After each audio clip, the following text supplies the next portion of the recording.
Hello everyone, tarot with M Singh में ma'am Singh आप सभी का बहुत बहुत स्वागत करती हूँ। हमेशा की तरह मैं आ गई हूँ आपके पर्सन की करंट एनर्जी और उनका अगला कदम आपके लिए लेकर। देखते हैं कलेक्टिव लेवल पे आपके पर्सन की एनर्जीज़ क्या हैं। अपने पर्सन को याद कर लीजिए, उनका नाम ले लीजिए एटलीस्ट 3 टाइम्स ताकि ज़्यादा से ज़्यादा एनर्जीज़ आप तक पहुँच सकें इस कलेक्टिव रीडिंग के माध्यम से। शुरू करते हैं आज की रीडिंग लेके प्रभु का नाम। हर हर महादेव, जय हो शिव शक्ति, जय हो राधे कृष्णा, जय हो मेरे भाई।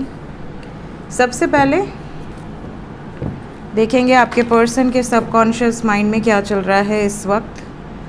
कलेक्टिव रीडिंग है गाइस, जनरल रीडिंग है। जो बातें जो सिचुएशन आपसे रेजोनेट करे उसे रखिएगा, जो बातें जो सिचुएशन रेजोनेट ना करे उसे जाने दीजिएगा, वो किसी और के लिए हो सकती है। अपने बारे में पर्सनली जानना है तो व्हाट्सएप पे मैसेज करके आप अपॉइंटमेंट बुक कर सकते हैं। व्हाट्सएप नंबर अबाउट में होता है, डिस्क्रिप्शन में होता है, कई बार वीडियोस में भी दिया जाता है। प्लीज़ गाइड करें।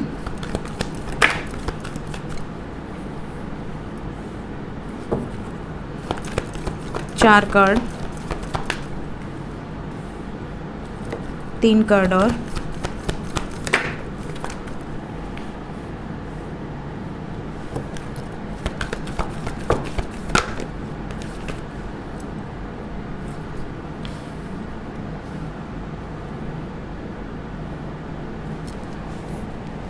बॉटम ऑफ द डेक है टेम्परेंस।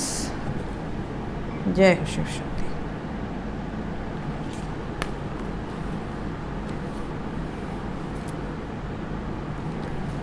साइन की बात करें तो यहाँ पर है तुला राशि, वृषभ राशि, मकर राशि, मीन राशि, कर्क राशि, कुंभ राशि, धनु राशि।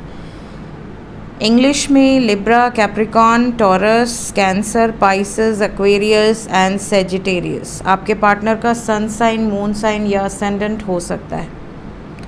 एनर्जी की बात करें तो रीडिंग की शुरुआत हुई है बैलेंस से, जस्टिस से, न्याय से, और वी हैव टेम्परेंस। आगे चल के बैलेंस क्रिएट होता हुआ नज़र आ रहा है।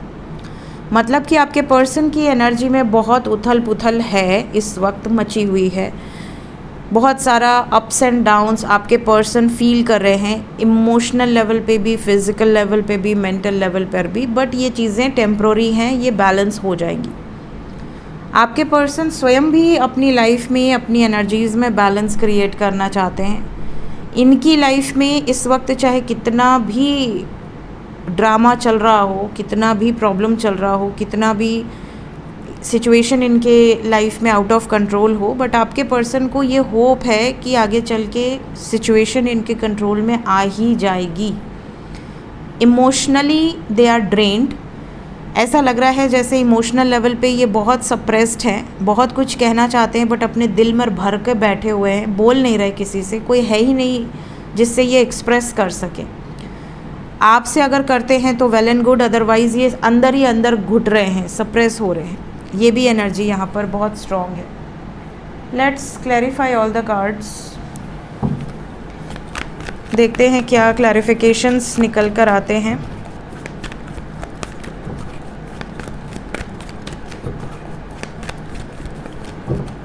सबसे पहले जस्टिस।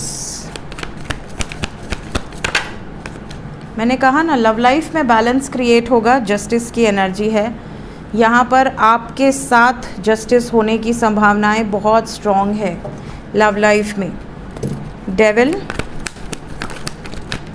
डेविल को क्लैरिफाई किया है 4 ऑफ कप्स। बहुत सारे लोग ऐसे हैं जो नेगेटिव हैं, जो आप दोनों को एक होते देखना नहीं चाहते। बट आपके पर्सन इस वक्त पे किसी से भी परामर्श नहीं लेंगे, किसी तरह की भी एडवाइसेस फॉलो नहीं करेंगे। ये इंडिपेंडेंटली एक्शन लेने की एनर्जी में है। क्या शादी करेंगे आपसे आपके पर्सन?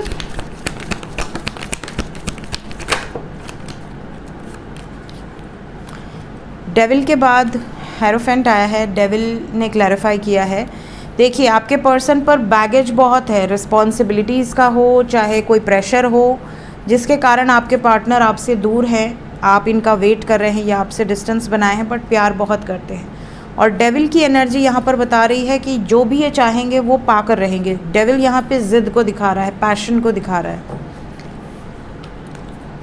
मून, मून को सन ने क्लैरिफाई कर दिया। मीन्स मन से और आत्मा से आपके पर्सन आपके हैं और आपकी तरफ अट्रैक्टेड भी बहुत ज़्यादा है इस टाइम पे। हो सकता है कि कुछ लोगों की लाइफ में फादर मदर का इन्वॉल्वमेंट बहुत ज़्यादा हो। मून रिप्रेजेंट मदर, सन रिप्रेजेंट सोसाइटी फैक्टर और फादर।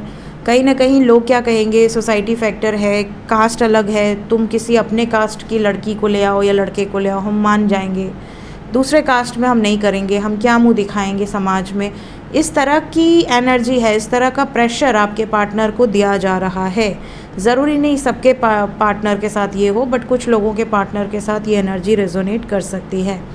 ये भी नज़र आ रहा है कि इमोशनल लेवल पे आपके पार्टनर सिर्फ अपने सोल की सुनेंगे, सिर्फ अपनी इंट्यूशन की सुनेंगे कि वो क्या चाहती हैं या वो क्या चाहते हैं। क्या ख़त्म होगा, कैसा डिवाइन इंटरवेंशन?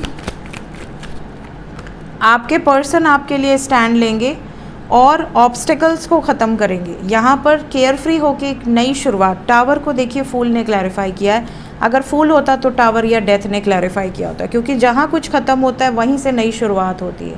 तो कहीं ना कहीं आपके पर्सन रेडी हैं for a new start.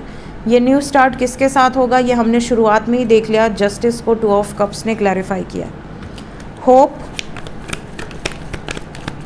Tower के बाद होप आया है, the star, and we have tower. The star के क्लैरिफिकेशन में टावर क्यों आया है? टावर, अब टावर को द स्टार ने क्लैरिफाई कर दिया। मतलब यहाँ पर एंजल्स क्या बताना चाह रहे हैं? एंजल्स आपको ये बताना चाह रहे हैं कि जो डेस्टिनी में है, जो आपके पार्टनर मैनिफेस्ट कर रहे हैं, थर्ड पार्टी के साथ अगर ये खुश नहीं है, मेंटल कॉन्फ्लिक्ट्स में हैं, अदर सिचुएशंस हैं, तो आपके पर्सन को होप है कि वो सिचुएशंस एंड हो जाएंगी और एक नई शुरुआत होगी। ये एनर्जी आपको बताना चाह रही है।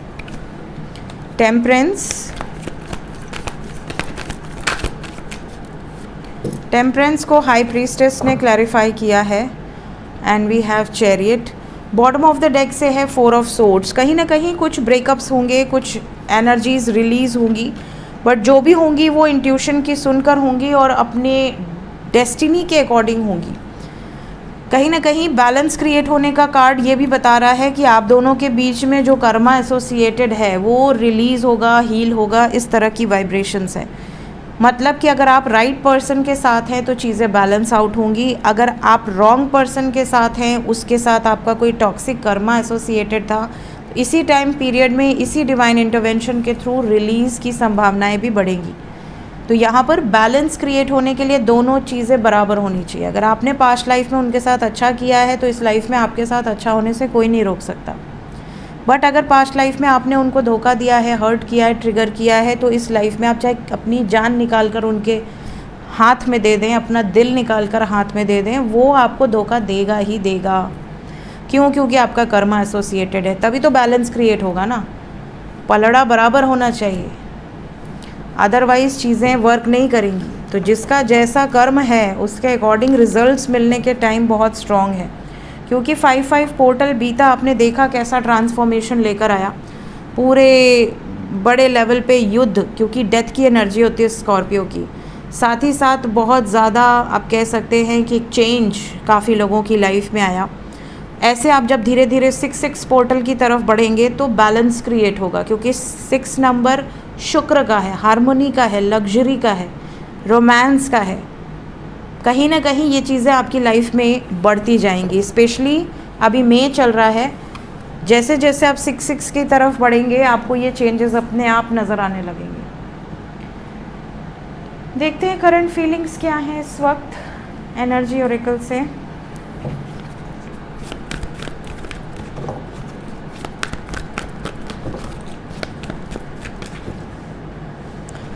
Current feelings,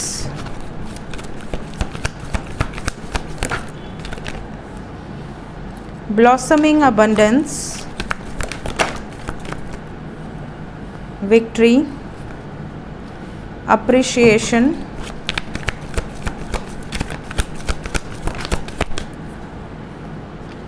door to value, angel of balance, attachment। Bottom of the deck है डोर टू रोमांस। देखिए यहाँ पर जो एनर्जी है, करंट फीलिंग्स में आपके लिए बेइंतहा मोहब्बत दिख रही है, अटैचमेंट की एनर्जी है, blossoming abundance, victory, appreciation, angel of balance, door to romance. कहीं ना कहीं ऐसा लग रहा है कि इनकी फीलिंग्स में आपके लिए बहुत प्यार है। इन्हें ऐसा लगता है कि आप ही वो शख्स हो जो इनको कंट्रोल कर पाते हो, इनकी एनर्जीज़ को समझ पाते हो, इनको अच्छे से मैनेज कर पाते हो, क्योंकि कई बार ये खुद को भी मैनेज नहीं कर पाते हैं। तो कहीं ना कहीं ये अगर बहुत ज़्यादा बिज़ी हैं, बहुत ज़्यादा वर्कहॉलिक है, बहुत ज़्यादा रिस्पॉन्सिबिलिटीज़ हैं इनके ऊपर, तो आपको कभी ये समझाना नहीं पड़ता कि यार मैं बिज़ी थी या बिज़ी था या मैं इस परेशानी में था। आप समझ जाते हो, आप बहुत अंडरस्टैंडिंग हो। कहीं ना कहीं इन्हें आप इनके दिल में घर बना चुके हैं ऑलरेडी। बहुत ज़्यादा अटैचमेंट इंसान को तभी होती है किसी व्यक्ति से जब वो उस व्यक्ति से बहुत जुड़ जाता है। उसको ऐसा लग रहा है आपके पार्टनर को जैसे इन्हें एहसास ही नहीं था कि आपसे इतना ज़्यादा जुड़ चुके हैं।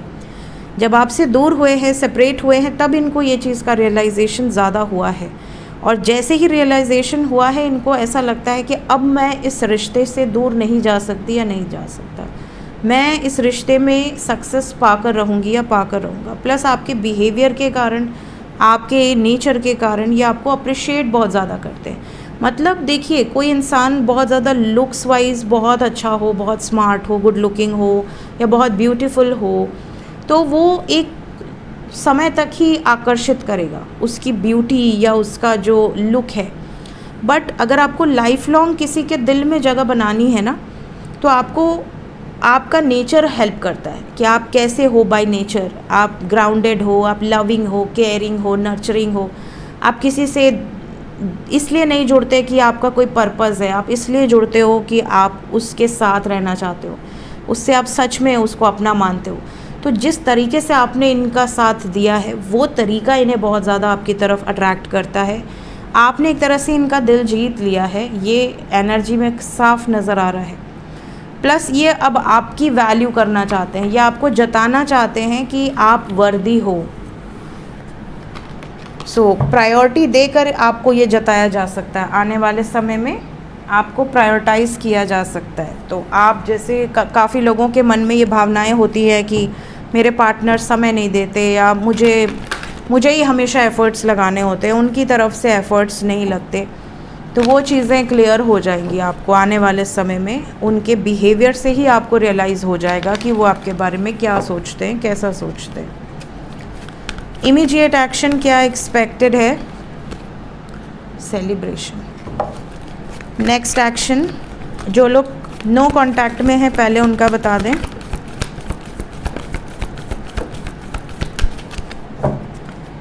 जो लोग नो कांटेक्ट में हैं, सबसे पहले तो 6 नंबर इम्पॉर्टेंट है। इन 6 घंटे से 24 घंटे के अंदर काफ़ी यूनियंस होंगे, क्योंकि विक्ट्री के साथ पॉजिटिव मूवमेंट आया है। विजडम को क्लैरिफाई करें। कुछ लोगों के पार्टनर नो कांटेक्ट में हैं, लेकिन उनकी फैमिली उनकी शादी कराने के बारे में सोच रही है। मतलब अगर आप मैरिड कपल हैं तो भी आपके पार्टनर को आपसे अलग होकर किसी और से शादी करने के लिए प्रेरित किया जा रहा है, बहुत ज़्यादा मैनिपुलेट किया जा रहा है फैमिली के द्वारा। और अगर आप सिंगल हैं तो आपके पार्टनर की शादी कराने की बात यहाँ पे चल रही है। ये भी आपके पार्टनर आपको बताना चाहते हैं, ये भी बताना चाहते हैं कि आप दोनों में चाहे कोई भी डिफरेंसेस हो, कितने भी लोगों को प्रॉब्लम हो, बट ये आपको जीत कर रहेंगे, आपके साथ अपने रिश्ते को सक्सेसफुल बना कर रहेंगे।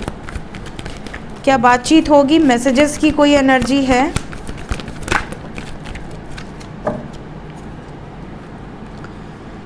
जी बिल्कुल, यूनियन की वाइब्स है, लेकिन ज़्यादातर ऐसा लग रहा है कि पहले जो थर्ड पार्टी सिचुएशन है जो आप दोनों के बीच में है, जब तक वो क्लिंज नहीं करेंगे तब तक थोड़ा सा आपको पेशेंस रखना होगा।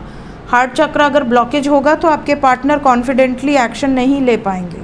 यहाँ पे हार्ट चक्र हील करना इज़ वेरी इंपॉर्टेंट। कैसे हील करना है, इस पर मैंने ऑलरेडी वीडियो बना रखी है,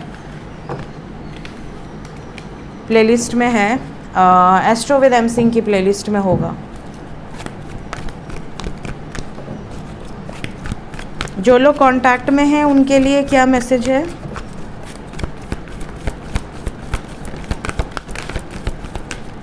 थर्ड पार्टी से मूव ऑन करने की एनर्जी है, आपको बहुत बहुत ज़्यादा याद करते हैं, आपके साथ कांटेक्ट में हैं, उसके बावजूद ये आपकी मेमोरीज़ में खोए रहते हैं। आने वाले 9 घंटे से 27 घंटे के अंदर कई लोगों की लाइफ से थर्ड पार्टी के द्वारा बहुत बड़ा एक्शन लिया जाएगा और थर्ड पार्टी के अगेंस्ट आपके पर्सन भी कोई निर्णायक फ़ैसला उसके बाद लेते हुए नज़र आ रहे हैं। यहाँ पे 969, 696, 369 इसकी वाइब्रेशंस हैं। वी हैव 666, 666 भी है। कहीं ना कहीं कार्मिक रिलीज़ की एनर्जी है। अगर आप में से कोई ऐसा है जो ट्विन फ्लेम कनेक्शन में है तो ये जो टाइम पीरियड है ये आपके डीएम के ट्रांसफॉर्मेशन का है। डिवाइन मैस्कुलाइंस की लाइफ में, चाहे वो मेल हो या फीमेल हो, उनकी लाइफ में बहुत ज़्यादा उठापटक मची हुई है ऑलरेडी। आने वाले दिनों में आपको ये चीज़ें पता चल जाएंगी। इस टाइम पीरियड में आपके पार्टनर, अगर आप किसी और जर्नी में भी हैं तो आपके पार्टनर की जो एनर्जी है ये सिर्फ वर्क पे फोकस्ड होंगे। इनको ना आपसे बातचीत करने में इंटरेस्ट होगा ना अदर सिचुएशन से, बट अदर सिचुएशन के साथ हीटेड आर्ग्यूमेंट है जिसके कारण इनका मूड होगा बहुत ख़राब।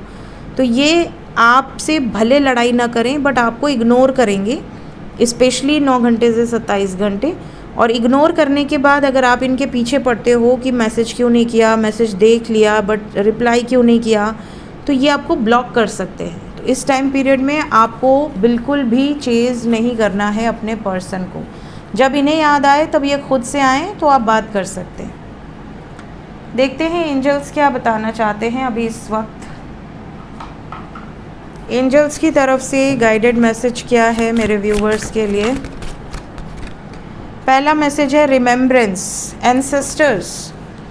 अपने एंसेस्टर्स को याद कीजिए जब भी आप मुश्किल में होते हैं। अब जैसे कई लोग होंगे जिनकी जॉब नहीं लगती है, ब्लॉकेज आता है, कई लोगों की प्रमोशन रुक जाती है, ऐसा लगता है कि मैं कई सालों से उसी पोजीशन पे काम कर रही हूँ या कर रहा हूँ। कई लोगों के घर में बहुत हेल्थ प्रॉब्लम शुरू हो जाती है सडनली, मतलब आपका ऐसा कोई जेनेटिक है भी नहीं, उसके बावजूद आपको कोई ना कोई एक्सपेंसेस हो रहे हैं मेडिसिन्स पर। कई लोगों के घर के अंदर पीपल के पेड़ उगने लगते हैं जड़ से पूरे भयंकर रूप से।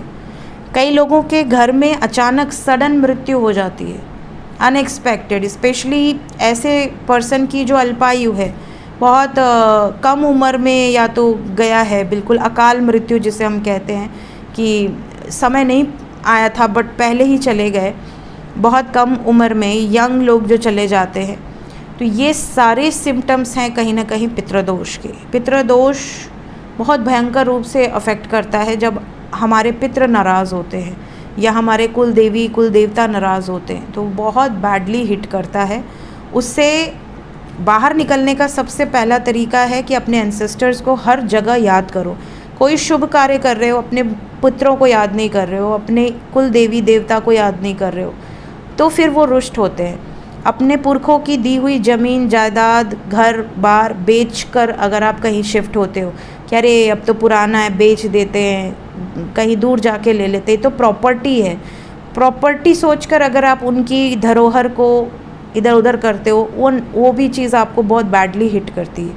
ठीक है, हर तरीके से एंसेस्टर्स रुष्ट हो सकते हैं। इसका सिंपल उपाय है, आप हर शुभ कार्य में उनको याद करो, उनके लिए पूजा पाठ करो। अमावस्या के दिन उनके नाम से अगर आप जल दे देते हो, पशु पक्षियों को खाना खिला देते हो, या अगर आप सक्षम हो ब्राह्मण भोज करवा देते हो, तो ये चीज़ें आपको कभी परेशान नहीं करेंगी। आपको कहीं कुछ किसी को पैसे देने की, या लोग आजकल क्या करते हैं, थोड़ा भी कोई परेशान है तो कह देते हैं अरे तुम्हारे ऊपर तो ब्लैक मैजिक है, अरे तुम्हारे घर पे तो किसी ने क्रिया कराया है, तुम हमें 1 लाख दे दो, 5 लाख दे दो। ज़मीन बेच देते हैं लोग, गहने बेच देते हैं इन लोग के चक्करों में। ये सब चीज़ों में नहीं पड़ो, वो आपके ऊपर और नेगेटिविटी थोप देंगे, दुनिया की नेगेटिविटी आपके ऊपर थोप देंगे। जितने परेशान थे उससे 2 गुना ज़्यादा परेशान हो जाओगे। सिर्फ अपने पितरों को याद करो और अपने कुल देवी कुल देवता को याद करो, उनके साये में रहो, तुम्हें कोई ताकत छू नहीं सकती। ये आपको ये कार्ड बता रहा है, तो मैंने आपको थोड़ा ब्रीफ किया है ताकि आपको इस कार्ड की वैल्यू पता चले कि ये क्या बताना चाह रहे हैं। तो अगर आपको जिस तरह की प्रॉब्लम्स मैंने बताई है, अगर उस तरह की प्रॉब्लम्स आपको होती हैं, कई बार ऐसा भी होता है कि आपको बहुत बीमारी लगेगी जब आप रिपोर्ट दिखाओगे, मतलब डॉक्टर को चेक कराओगे, तो उसमें कुछ नहीं, नील बटा सन्नाटा। आप 2 मिनट के लिए खुश भी हो जाते हो कि यार रिपोर्ट में तो कुछ नहीं आया, बट फिर आप घर आके परेशान हो जाते हो। आपको ऐसा लगता है कि यार बीमारी तो ठीक हुई नहीं, रिपोर्ट तो मेरी नॉर्मल है, मुझे हुआ क्या है। ये भी पितृदोष का असर होता है, ठीक है। Always remember your ancestors. Second we have fire, passion. कई लोग पैशन से सिर्फ अपने एक उसको ज़िद समझते हैं कि हमारे अंदर ये पैशन है to achieve this, to achieve that. आपके मन में जो इच्छा है वो उसको पा लेना पैशन है, या किसी चीज़ के ऊपर बहुत ज़िद से लग जाना पैशन है, या रोमांस में पैशन है। बट एक्चुअली में देखिए फायर एनर्जी जो है ये बहुत वास्ट है। फायर एनर्जी आपके शरीर का अग्नि तत्व है। आप जो भोजन करते हैं वो भी अग्नि से, अपने आप भगवान ने ये सिस्टम बना रखा है कि आपके टमी में जो अग्नि है वो पाचन क्रिया में मदद करती है। कहीं ना कहीं सोलर प्लेक्सस से इस कार्ड का एनर्जी जुड़ा हुआ है। बहुत सारे लोग ऐसे होंगे जिनको ना बहुत मेहनत करने के बाद भी क्रेडिट नहीं मिलता होगा, बहुत मेहनत करने के बाद भी आपका समाज में वो रुतबा स्थापित नहीं होता होगा, वो नेम फेम रिकॉग्निशन की आपकी चाह रहती है, बट आप उसको पा नहीं पाते हो। कहीं ना कहीं आप इवन काफ़ी पॉलिटिशियंस जो रीडिंग लेते हैं, वो पॉलिटिशियंस के साथ भी ये चीज़ें मैंने देखी हैं कि जब इलेक्शंस होते हैं और वो रीडिंग्स लेते हैं, तो अगर वो कुछ वोटों से पीछे रह गए तो ये क्या है, ये भी वही चीज़ है कि आपके भाग्य में जो चीज़ आ सकती थी वो भी रह जा रही है। कहीं ना कहीं इसके पीछे सोलर प्लेक्सस चक्रा की ब्लॉकेज होती है। इसके लिए भी सिंपल है, अग्नि देवता की आराधना करें। अग्नि देवता के साथ साथ सूर्य की, अगर आपको नेम फेम रिकॉग्निशन चाहिए, आपको ऐसा चाहिए कि आप जो चाहो वो हो जाए, लोग आपकी बात माने, ठीक है, आपकी बात में बल हो, ठीक है, आपके अंदर वो लीडरशिप क्वालिटी हो, आप टॉप पे जाना चाहते हो, सूर्य क्या है, सूर्य राजा है, ठीक है। यहाँ पर आपको सोलर प्लेक्सस हील करने के लिए गाइडेंस दी जा रही है। ब्लॉकेज हील करो, सूर्य की उपासना करो, अर्ली मॉर्निंग उठो, सूर्य को अर्घ चढ़ाओ, जल चढ़ाओ। आपको देखो, आप खुद ही आपको इतना ज़्यादा चेंजेस अपनी लाइफ में देखने मिलेगा कि वो आप फील करोगे, मतलब वो बोलना नहीं पड़ेगा। आपके पिता के साथ संबंध अगर ख़राब है तो भी आपके लिए बहुत ज़रूरी है। तो अपने लाइफ में अगर आपको फायर से रिलेटेड कोई चेंजेस चाहिए तो ये आपको ज़रूर करना चाहिए। बाकी अपने पैशन को फॉलो करो। लास्ट एक कार्ड और लेंगे हम, आ गया responsibility and we have power. देखिए बहुत सारे ऐसे लोग होंगे जिनको डिवाइन चुनते हैं फॉर पर्टिकुलर टास्क, जिन्हें हम कहते हैं डिवाइन इंस्ट्रूमेंट। डिवाइन इंस्ट्रूमेंट का मतलब कि डिवाइन के द्वारा चालित पर्सन, जिसके अंदर खुद कोई क्वालिटी नहीं है, वो कुछ भी नहीं है ईश्वर के प्रताप के बिना, बट उसको भगवान ने एक माध्यम बनाया है जिससे कि वो चैनल करते हैं चीज़ों को, जो उन्हें आप तक पहुंचाना होता है वो उस इंस्ट्रूमेंट के माध्यम से वो पहुंचा देते हैं। स्वयं अब ईष्ट आपके या आपके प्रभु स्वयं तो उतर के आ नहीं जाएंगे कुछ चीज़ों को बताने के लिए, तो वो कुछ इंस्ट्रूमेंट सेलेक्ट करते हैं जिन्हें हम कहते हैं चोज़न वन। तो जो चोज़न वन होते हैं उनको माध्यम बनाया जाता है। वो भी बेचारे शौक रहते हैं कि ये क्या हो रहा है मेरे साथ। चोज़न वन पे मैंने ऑलरेडी वीडियो बनाई हुई है, मेरी प्लेलिस्ट में होगी। तो उनके माध्यम से कुछ चीज़ें आप तक पहुंचाई जाती हैं। तो रिस्पॉन्सिबिलिटी एंड पावर उसी को दी जाती है, रिस्पॉन्सिबिलिटी उसी को दी जाती है जो सक्षम हो। आपके घर में अगर विवाह है, शादी है या कोई सेलिब्रेशन है, तो आप किसी भी अलते भलते को पकड़ के रिस्पॉन्सिबिलिटी नहीं दे सकते। आपको रिस्पॉन्सिबिलिटी देने के पहले ये देखना होता है कि कौन है उस लायक जो ये चीज़ों को मैनेज कर सकता है। फिर जहाँ पैसे रुपए की बात है, कौन है जिसको ये जिम्मेदारी दी जाए। सबके हाथ में तो पैसों का बैग नहीं दे दिया जाता है ना। तो हर चीज़ का एक तरीका होता है। वैसे ही हमारे इस फील्ड में, जिस फील्ड से चैनलिंग एंड डाउनलोडिंग जुड़ी हुई है, इस फील्ड में भी ईश्वर जिनको चुनते हैं उनको ही वो रिस्पॉन्सिबिलिटी दी जाती है, वो पावर दिया जाता है। तो अगर आप में से कोई ऐसा है जिसको ये रिस्पॉन्सिबिलिटी या ये पावर मिली है, तो उसका सही तरीके से इस्तेमाल कीजिए। उसका इस्तेमाल करने के पहले ये ज़रूर याद रखिए कि आपके अंदर कोई गुण है नहीं, है ना। You are just an instrument. आप अपनी ज़िम्मेदारी समझिए और जो जितना कहा जाए उतना आपको वो सामने वाले को पहुंचा देना है। कई बार ऐसा भी होता है कि बहुत सारी चीज़ें पता होती हैं, मन करता है कि सब बता दें, बट हमें वो भी चैनलिंग की जाती है कि आप नहीं बता सकते, जितनी लिमिट है उतना ही बताना है, उससे ज़्यादा नहीं बता सकते, ठीक है। तो ये भी एक एनर्जी होती है। तो कई लोग होते हैं एक्साइटमेंट में, वो भी कुछ चीज़ें डिस्क्लोज़ करने की सोचते हैं। Please don't do that. जितना आपको चैनलिंग में कहा जाए, अलाउड हो, उतना ही बताएं, ठीक है। तो ये स्पेशली मैसेज उन लोगों के लिए दिया गया है जो सुन रहे हैं। सो ये थी गाइज अब इस वक्त आपके पर्सन की energy with some guided messages. मिलते हैं नेक्स्ट रीडिंग में। Till then take care, bye bye.